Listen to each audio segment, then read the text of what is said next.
ಒಂದು ಸ್ಕಿಟ್ಟಿನ ಥೀಮ್ ಏನಂತಂದ್ರೆ, ಈಗ ನೋಡಿ ಗಿಡ ಮರ ಇದ್ದಾಗ ಏನಾಗ್ತವೆ, ಮಕ್ಕಳೆಲ್ಲ ಬಂದು ಅಲ್ಲಿ ಗಿಡದ ನೆರಳಿಗೆ ಆಟ ಆಡ್ತಾರೆ.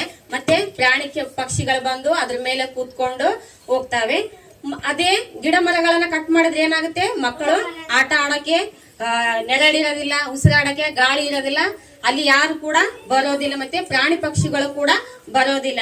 ಆದ್ರಿಂದ ಏನ್ ಮಾಡ್ಬೇಕು, ನಾವೆಲ್ಲರೂ ಕೂಡ ಪ್ರತಿಯೊಬ್ಬರು ಕೂಡ ಏನ್ ಮಾಡ್ಬೇಕು, ಮರ ಗಿಡಗಳನ್ನ ಬೆಳೆಸ್ಬೇಕು, ನಮ್ಮ ಪರಿಸರವನ್ನ ರಕ್ಷಿಸಬೇಕು. ಮುಂದಿನ ಪೀಳಿಗೆಗೆ ನಾವ್ ಏನಾದ್ರೂ ಒಂದು ಕೊಡುಗೆನ ಕೊಡ್ಬೇಕು ಅಂತಂದ್ರೆ ನಾವ್ ಏನ್ ಮಾಡ್ಬೇಕು, ಪರಿಶುದ್ಧವಾದ ಪರಿಸರವನ್ನ ರಕ್ಷಣೆ ಮಾಡ್ಬೇಕು.